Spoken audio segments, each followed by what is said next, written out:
JR 東日本によりますと、午後2時20分ごろ、埼玉県の宇都宮線新白岡駅と久喜駅の間で踏切事故が発生しました。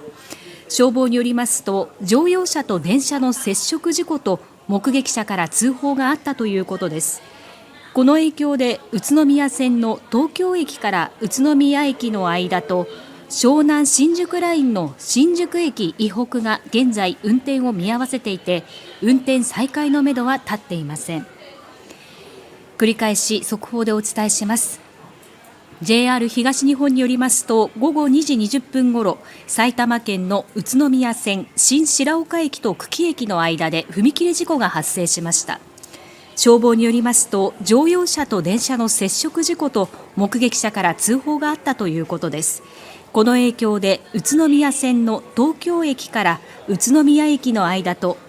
湘南新宿ラインの新宿駅以北が現在運転を見合わせていて、運転再開のめどは立っていません。